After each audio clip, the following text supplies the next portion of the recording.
জুলাই অভ্যুত্থানের পর বদলে গেছে প্রেক্ষাপট। রাজনীতি থেকে ভোটের মাঠে তারুণ্যের দাপট। তাই প্রতিষ্ঠিত দলগুলোকেও তরুণ না পুরনো প্রার্থী খুঁজতে হচ্ছে এই প্রশ্নের জবাব। বিএনপিতেও তাই জ্যেষ্ঠ নেতাদের পাশাপাশি মাঠে তাদের পরিবারের সদস্য সহ তরুণেরা। কাদের হাতে উঠবে ধানের শীষ? দলে যখন এ আলোচনা জোরালো, তখন তরুণ নেতৃত্বের দাবি সংসদে সংখ্যাগরিষ্ঠতা নিশ্চিতে তারাই হতে পারেন জয়ের কার্ড।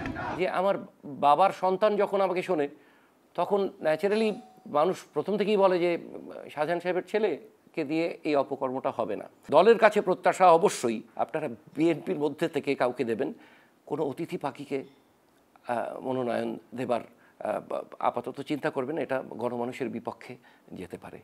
ঢাকা, চট্টগ্রাম সহ বিভাগীয় শহরগুলোর মুখগুলো আপনি চিন্তা করেন, আপনি দেখবেন এখানে যে তরুণ নির্ভর যে নেতৃবৃন্দ আছে তারাই বেশ জনপ্রিয়তা পেয়েছে এবং তারাই সর্বক্ষেত্রে বেশ এগিয়ে আছে।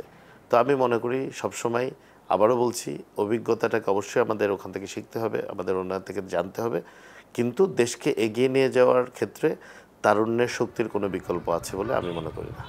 অন্যদিকে জ্যেষ্ঠ নেতাদের অনেকে প্রয়াত, কেউ বা বয়সের ভারে ততটা সক্রিয় নন রাজনীতির মাঠে। সেই শূন্যস্থান পূরণে মাঠে আছেন তাদের উত্তরসূরিরাও।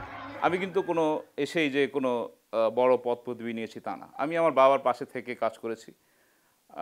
2014 সালে যখন আমার বাবা গ্রেপ্তার হলেন, তখন এলাকার মানুষের মধ্যে একটা অসহায়ত্ব দেখেছি, তখন তাদের পাশে দাঁড়িয়েছি এবং জনগণকে পাশে নিয়েই কিন্তু আসলে আমার রাজনীতি। আমি প্রায় প্রতিটি আন্দোলন সংগ্রামে এলাকায় থেকেছি, সেখানে পুলিশের আক্রমণের শিকার হয়েছি, মামলারও শিকার হয়েছি।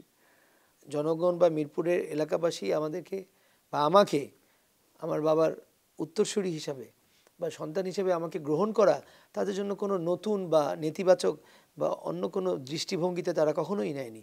বরঞ্চ তারা অনেক সাদরেই এলাকার ছেলেকে, এলাকার সন্তানকে, মিরপুরের সন্তানকে আরও বেশি তার এলাকার প্রতি তার নিজের আত্মত্যাগ, দরদ এবং ভালোবাসা, মমত্ববোধ থাকবে, সেইভাবেই সেই দৃষ্টিকোণ থেকে তারা আমাকে গ্রহণ করেছে। আমার মতো ত্যাগ করে রাজনীতিতে কোন মেয়ে এসেছে আমার জানা নেই। প্রথমে আমার শুরুতে আমাকে জঙ্গি তকমা লাগিয়ে দেওয়া হলো, এরপর আমি 10 মাস কারাগারে থাকলাম, 7 দিন রিমান্ডে ছিলাম। তো এই ত্যাগের পরে কি আপনি নেতার মেয়ে হিসেবে আমি রাজনীতিতে এসেছি বলবেন? 1.5 দশকের সংগ্রাম, নির্যাতন আর মাঠের পরীক্ষায় নেতার সন্তানের তকমা পেরিয়ে অনেকেই লিখেছেন আত্মপরিচয়। খুব ক্রাইসিস মোমেন্টে আমি আমার এলাকার মানুষকে অত্যাচারিত হতে দেইনি। তো যদি আমাকে সেরকম কোনো ক্ষমতা দেয়া হয়, অথবা আমাকে দায়িত্ব দেয়া হয়, অথবা আমাকে সেরকম দায়িত্বের জায়গায় রাখা হয়, আমি আমার এলাকাকে এমন একটা উদাহরণযোগ্য জায়গা করে তুলতে পারবো, যেটা দেখে হয়তো সবাই বলতে পারবে দিস ইজ দ্য থিং, যে এরকম করে হয়তো একটা এলাকাকে সাজানো যায়। এখন স্বামীর কথায় স্ত্রী ভোট দেয় না, ছেলের কথায় বাবা বা বাবার কথায় ছেলেও ভোট দেয় না। সবাই ক্যান্ডিডেটকে বিচার বিশ্লেষণ করে এবং ক্যান্ডিডেট যদি স্বচ্ছ না হয়, জনবান্ধব না হন, তার কার্যকলাপ যদি প্রশ্নবিদ্ধ হয়, সেটা উনি যে দল থেকে আসুক না কেন, জনগণ কিন্তু বিচার করবে এবং সেই বিচারের নিরিখেই আপনার সিদ্ধান্ত গ্রহণ করবে। ভোটের দিনক্ষণ চূড়ান্ত না হলেও যার যার নির্বাচনী এলাকায় কেন্দ্রের নির্দেশে এরই মধ্যে কাজ শুরু করেছেন বিএনপির মনোনয়ন প্রত্যাশীরা। Zakaria Ahmed, star news, Dhaka.